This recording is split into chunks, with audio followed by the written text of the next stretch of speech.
Welcome to the Listening Time Podcast.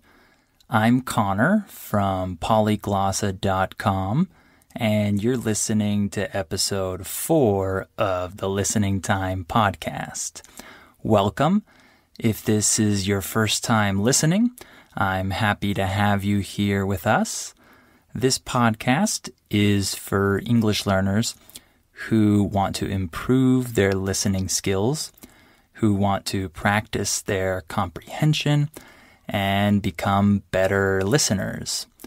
This podcast is specifically for those English learners who still can't understand real, authentic, normal native speech, and they can't understand native speakers when they speak normally at full speed or when they speak with each other.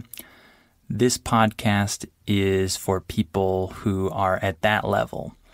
If you can already understand a lot of English, but you can't understand normal podcasts that are made for English speakers, this podcast is perfect for you. This will help you reach the next level in your listening.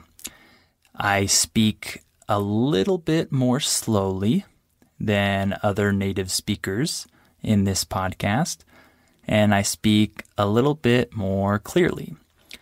I talk about different topics each podcast, usually 1 or 2 different topics, and I speak with natural speech. Natural words, phrases, expressions, the natural things that I would normally say to other native speakers, but I say them a little bit more slowly and a little bit more clearly.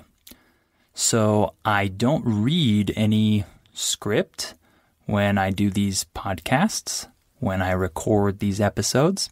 So you're hearing real speech. You're not hearing scripted speech like beginner listening practice audios or videos that might come with English packages or programs. This is real speech. This is me speaking normally, but a little bit slower and a little bit more clearly. So, in this episode, I'm going to talk about a couple things. I'm going to talk about the weather, and I'm going to talk about advertising. These are 2 very different topics, and they're a little random, but who cares? Let's talk about them.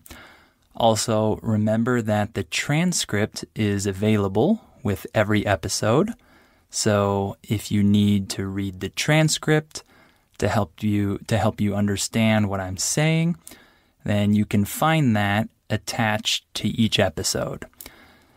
So also remember to go to polyglossa.com and sign up for our $1 listening practice seminars if you want to practice your listening more. And of course, if you like this podcast, please share it with your friends who could also find it useful. And if you can, give it a rating and a review. That would help this podcast grow and reach more people. So whatever platform you're listening on, try to give it a rating and a review. All right, let's get started. Are your ears ready? You know what time it is. It's listening time. Okay, first, we're going to talk about the weather.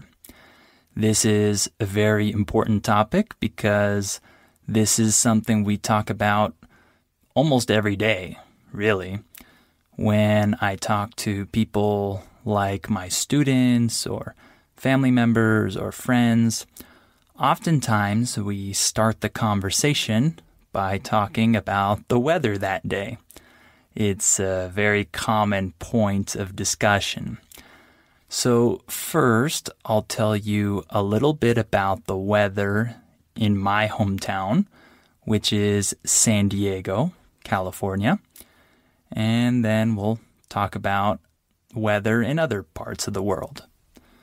So in San Diego, we have famous weather. Our weather is renowned throughout the country because it's known as being very nice, very mild. When something is mild, that means it's not too strong or extreme. So if I say that we have mild winters in San Diego, that means that our winters are not very cold or very extreme. They're mild. Okay? So San Diego has mild weather. We have warm summers. And I think we have warm springs and autumns too, in my opinion. Other people might disagree, but I think they're pretty warm. And then even our winter is not cold. It's mild, like I said.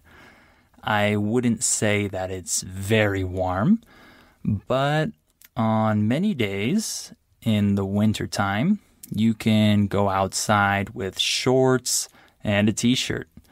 It's very common for people to do that in December or January, depending on the weather that day.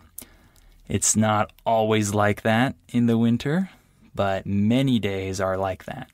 So it's a very nice winter, in my opinion, because I don't like cold winters. But if you're used to cold winters and snow and low temperatures, you won't like San Diego winters because it doesn't feel like the winter to people who are accustomed to real winters. Okay? So our weather is classified as semi-arid. Arid just means dry. So if the climate is arid, that means it doesn't rain a lot. So San Diego is semi-arid, and it can also be classified as Mediterranean.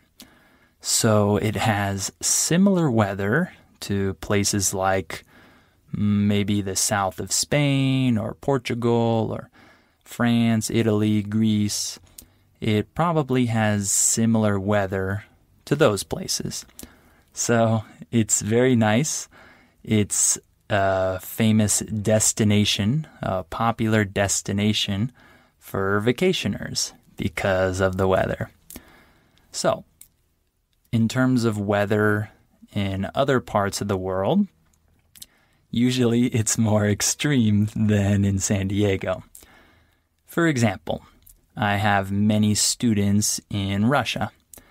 In Russia, the winters are very cold. It can get down to minus 30 degrees even, right? Depending on where you are. I can't even imagine that type of winter, but I'm sure some of you have experienced that before.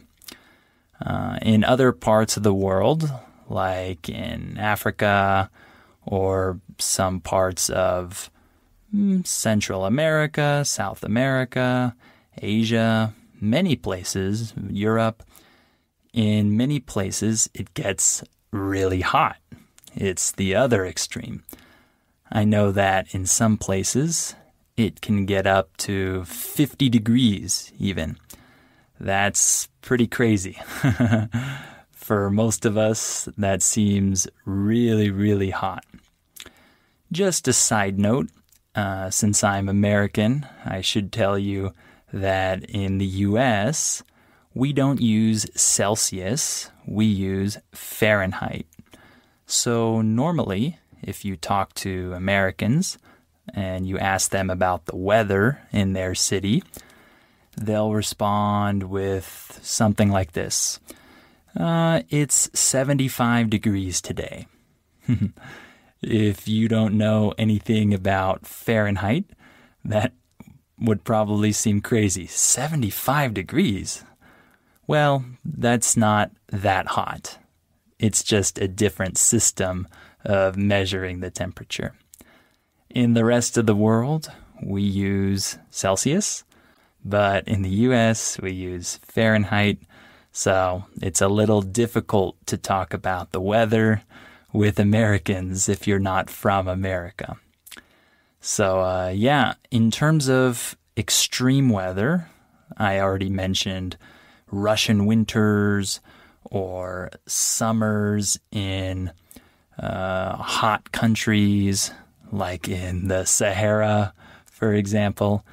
We can see a huge range of temperatures, but we also have extreme weather in terms of storms.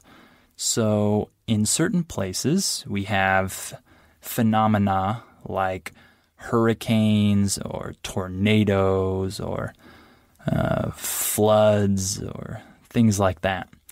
So, for example, in the southeast of the United States, there are hurricanes like every year. You've probably heard of some of these.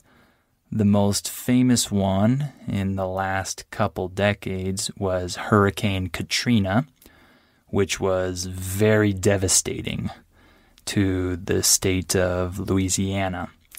So hurricanes can do a lot of damage to a city or to many cities, really. And then tornadoes are a phenomenon that happens in the middle of the U.S. So if you live in places like Oklahoma or Nebraska or Kansas, you're in tornado country. So a tornado is kind of like a circular air pattern that gets really, really strong and can destroy buildings and do a lot of damage. It causes a lot of damage when it rolls through a city in the middle of the U.S. Luckily, I've never experienced hurricanes or tornadoes before, and I hope I never do. And I hope you don't have to deal with those types of storms either. One thing that I do have to deal with is flooding. Right now in my city, there are a lot of floods. I currently live in Guadalajara, Mexico, but I'll probably be moving pretty soon. But right now I'm in Guadalajara, and here in the summertime, there's a lot of rain. And the city is really unprepared for this rainy season. So the streets flood with water.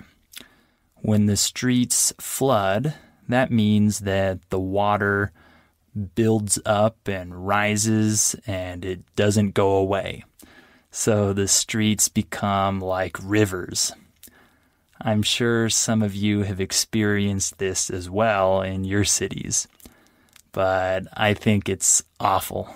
I hate the rainy season here because we always have these floods.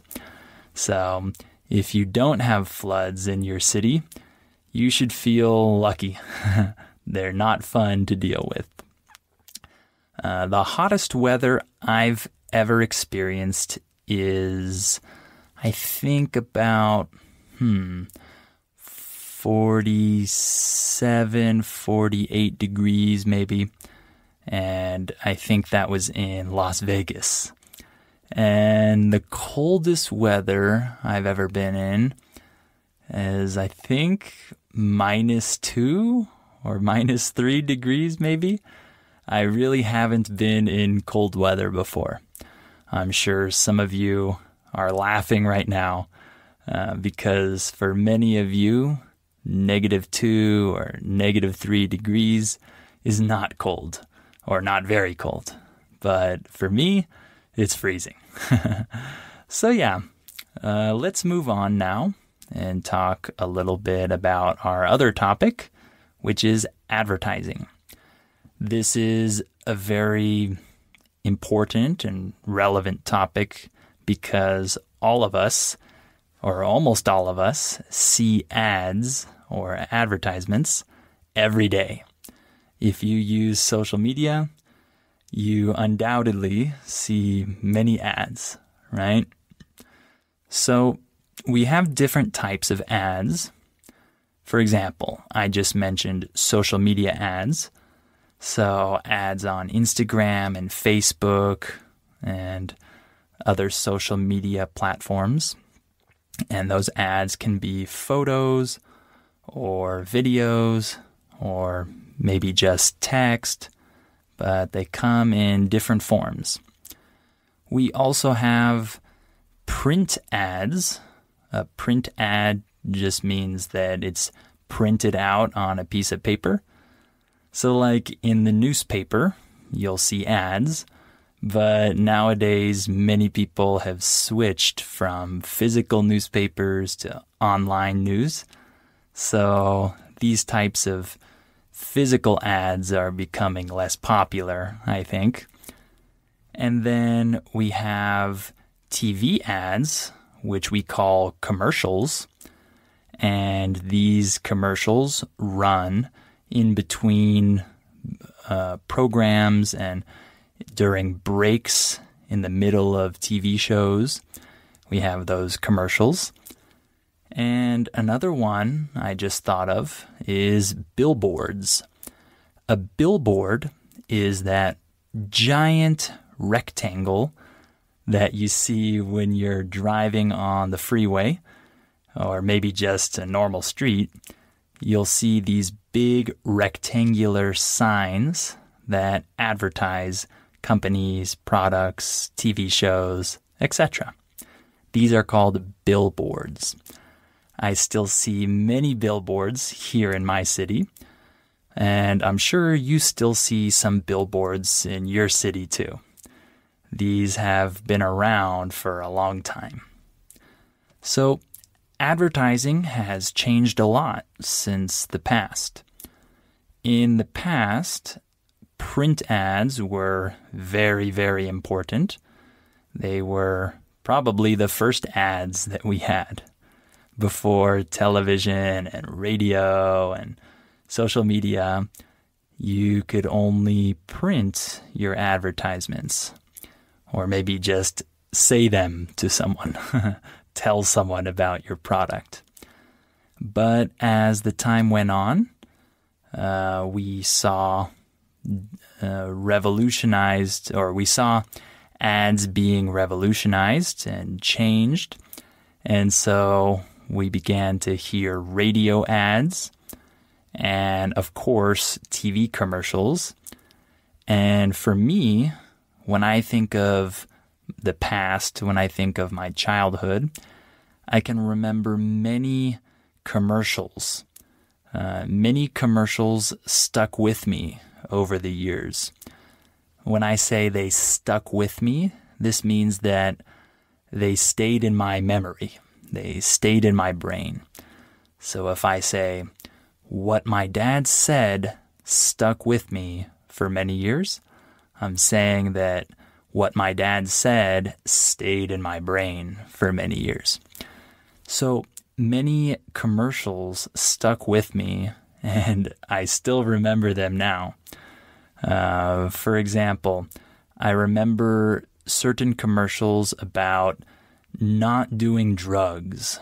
When I was a kid, we saw many commercials that tried to persuade children and teenagers to not do drugs or not smoke or things like that.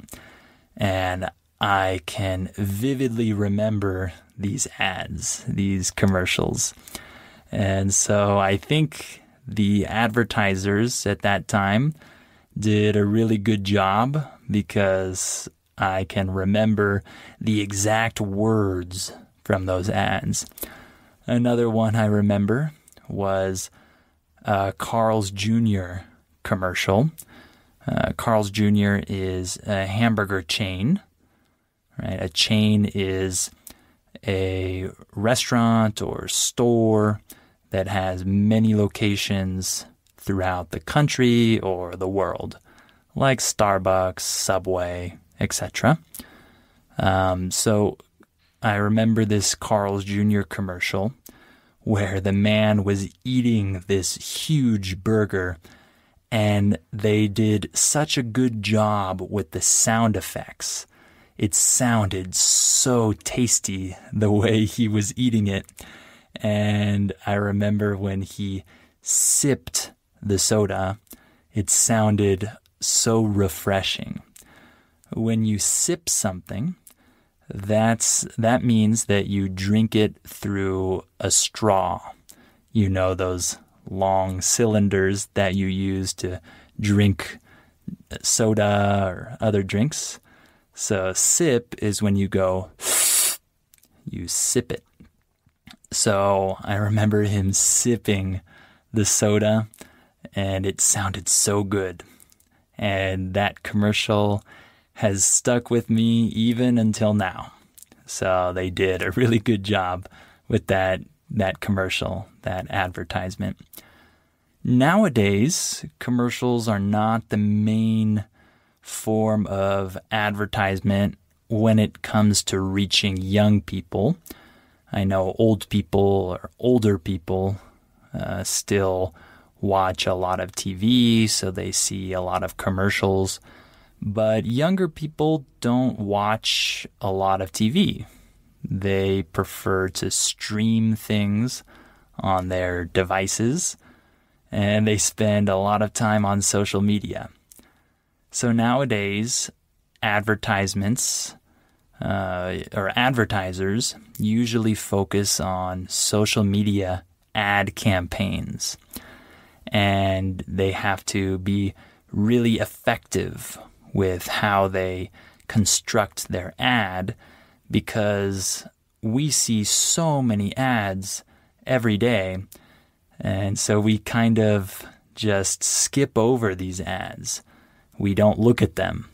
So the advertisers have to be really creative with the way they construct their ads so that we actually want to stop and click on the link in the ad, right? It's difficult.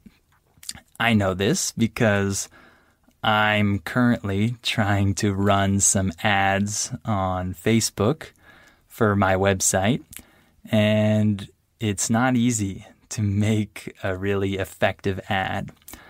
And so I have a lot to learn. I don't really like this. I'm not good at marketing, advertising, etc. I'm not very creative in that way, so it's not natural for me. But I have to do it if I want to reach people and tell them about my business. So today, anyone who has a company has to consider social media ads as an option to reach new clients, right? So it's not easy. I don't like it, as I said, but I can't avoid it. I have to do it. So yeah, it's something that I just have to deal with. But yeah, advertising is definitely an art form. There are people that are really good at it. There are people that are not so good at it. And it takes a lot of practice and creativity. All right, well, we're going to stop there for today. Hopefully these topics were interesting for you, and hopefully you understood most of what I said. Remember to access the transcript if you need it, and you can read and listen to the episode again and try to understand all the new words that you missed the first time. So make sure you use that transcript if you need it. And remember to share this podcast with anyone who might find it useful. Please help this podcast grow and become more popular. And remember that if you can, rate and review this podcast. Write your opinion of it and tell the world what you think of the Listening Time podcast. And of course, remember to check out polyglossa.com and our $1 listening practice seminars. And of course, you can find us on YouTube, youtube.com/polyglossa. And you can check out our listening practice videos on our YouTube channel and Instagram as well. The username is @polyglossa_languages. So thank you very much for listening to this episode. I hope it was good practice for your ears. So join us next time for episode 5 of the Listening Time podcast.